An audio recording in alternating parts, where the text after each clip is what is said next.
Japan তৈরি করেছে self heating lunch box.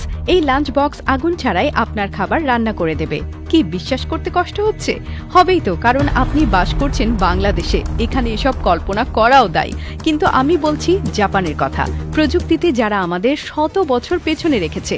Japan সত্যিই যেন ভবিষ্যতে পৃথিবীতে বাস করছে, কারণ তাদের প্রযুক্তি প্রতিদিন আমাদের চমকে দিচ্ছে। আপনি যদি ট্রেনে বা বাসে ভ্রমণের সময় গরম খাবার খেতে চান, কিন্তু আপনার কাছে মাইক্রোওয়েভ বা ওভেন নেই, তাহলে কি করবেন?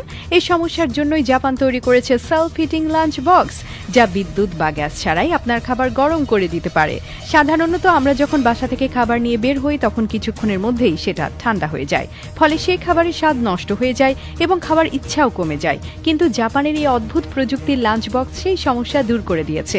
এই বিশেষ লাঞ্চ বক্সের নিচের অংশে একটা ছোট্ট সুতো বা ধাগা লাগানো আছে। যখন আপনি সেই সুতো টানবেন, তখন কিছুক্ষণের মধ্যেই আপনার খাবার নিজে থেকেই গরম হতে শুরু করবে। এটি কিভাবে কাজ করে? আসলে এই লাঞ্চ বক্সের নিচে একটি বিশেষ কেমিক্যাল কম্পার্টমেন্ট থাকে, যেখানে ক্যালসিয়াম অক্সাইড এবং পানি রাখা থাকে। যখন আপনি সুতা টানেন, তখন এই দুটি উপাদান একে অপরের সঙ্গে প্রতিক্রিয়া করে, যার ফলে তীব্র তাপ উৎপন্ন হয়।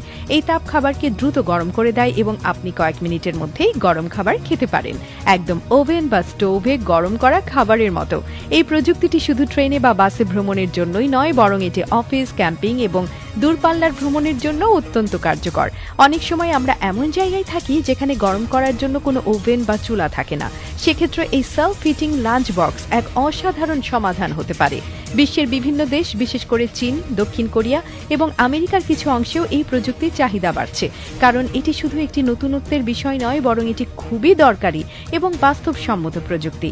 ভবিষ্যতে যদি এই প্রযুক্তি বাংলাদেশ বা অন্যান্য দেশেও চালু হয়, তাহলে এটি সাধারণ মানুষ, বিশেষ করে কর্মজীবী মানুষ, ভ্রমণ প্রেমীরা এবং শিক্ষার্থীদের জন্য অত্যন্ত উপকারী হবে।